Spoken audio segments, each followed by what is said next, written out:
রাস্তাঘাটে চলাফেরার আদব রয়েছে।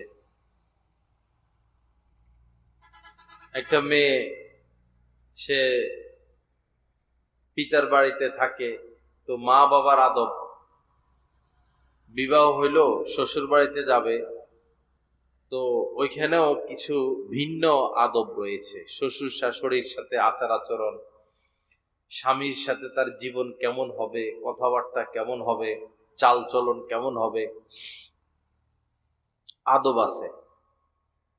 আমাদের বড় ভুল হলো বর্তমানে আমরা আমাদের মেয়েদেরকে ধ্বংসের দিকে ঠেলে দিচ্ছি।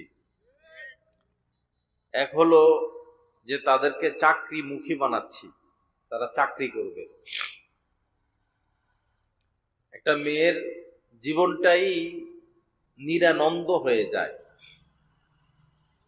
জীবনে সে সুখ পায় না, শান্তি পায় না, জীবনটা সে উপভোগ করতে পারে না যদি সে চাকরিজীবী হয়ে যায়। ঘর সংসার আর হয় না। তো এইভাবে মেয়েদেরকে একটা ভুলের দিকে, আরেকটা হলো পড়ালেখা পড়ালেখা পড়ালেখা, শুধু পড়ালেখার উপরে চাপ। বাস্তব জীবনে তাদেরকে কিছু শিখানো হয় না। এমনও মেয়ে আছে একটা মালটা কাটবে সেটা পারে না। মালটা কাটারও একটা সিস্টেম আছে। লেবু কাটবে, লেবু অনেক বাসে আমরা খানা খাই, লেবু এমন ভাবে কাটে টিপ দিলে রস বের হয় না। মালটা এমন ভাবে কাটে যে মুখে নিলে রস বের হয় না। এগুলো শিখতে হয়, শিখাইতে হয়। তো মেয়েদেরকে কর্মমুখী কিছু জিনিস শিখানো চাই। ঘর সংসার, রান্না বান্না, ঘর সংসার পরিপাটি, মাছ কাটা, রুটি বানানো। রুটি বানানো সোজা না, এই যে এক গোল হয় রুটিটা। আমরা পুরুষেরা আজকে একটু চেষ্টা করি, সবাই দেখি রুটি বানাইতে পারে কিনা। রুটিটা গোলও হইতে হবে, রুটিটা পাতলা হইতে হবে। মোটা হইলে আবার মানুষ খাইতে চায় না। আবার রুটিটা যখন এই কিসের উপরে, তাওয়ার উপরে দিবে, বেশি হইলে পোড়া যাবে, কম হলে কাঁচা থাকবে। কি সতর্কতা! আবার ফুলতে হয়। তো এক দুই দিনে কিন্তু রুটি বানানো শিখা যায় না। মেয়েদেরকে আগ থেকে রুটি বানানো শিখাইতে হয়। আমাদের গাছতলাঘাট এক লোক ছেলেকে বিবাহ করাইলো, তো পরে বিয়েটা ভেঙে গেছে। মেয়েটা বেশি শিক্ষিত, কোনো কাজ পারে না, সারাদিন শুধু মোবাইল টিপে। ঘুমের থেকে উঠে 10টা 11টা দিনের। শ্বশুর শাশুড়ি আছে, তারা নামাজ পড়ে, বুড়া মানুষ, সকালে একটু নাস্তা বানাবে, রং চা বানায় খাওয়াইবে। মেয়ে তো ঘুম থেকে উঠে 11টা 12টা, কোনো কাজ পারে না।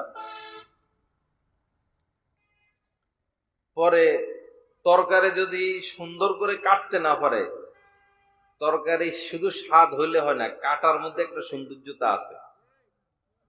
বেগুন কিভাবে কাটতে হবে, আলু কিভাবে কাটতে হবে, ধুন্দুল কিভাবে কাটতে হবে, লাউ কিভাবে কাটতে হবে, এক এক তরকারির কাটার সিস্টেম এক এক রকম। এগুলো শিখতে হয়। পরে ওই মেয়ে কোনো কাজ পারে না, শুধু পড়ালেখা পারে। পরে গ্যাঞ্জাম হইতে হইতে পরে সংসারে ভেঙে গেল। পরে যখন ছেলেকে আবার নতুন করে বিবাহ করাবে, তো ছেলের বাবা বিয়ের আগেই বলছেন মেয়ের বাবাকে যে আমরা কিন্তু সকালবেলা রুটি খাই, আর কাজের বুয়ার হাতের রুটি, কাজের মেয়ের হাতের রুটি আমাদের পছন্দ না।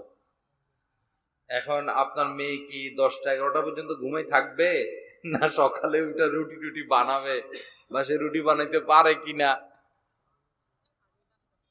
পরে মেয়ের বাবা বলছে যে আমার মেয়ে রুটি বানাইতে পারে, আপনাকে রুটি বানায় খাওয়াইবে। পরে আত্মীয়তা করছে।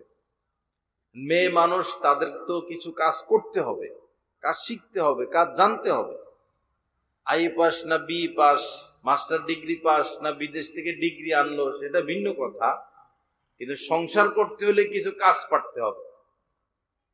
এজন্য মেয়েদেরকে কিছু কাজ শিখাবেন,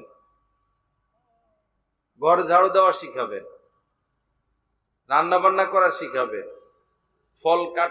ফল কাটা শিখাবেন, বিছানাপত্র গোছগাছ করা শিখাবেন, কাপড় ভাঁজ করা শিখাবেন, কাপড় ইস্ত্রি করা শিখাবেন, থালাবাটি ধোয়া শিখাবেন।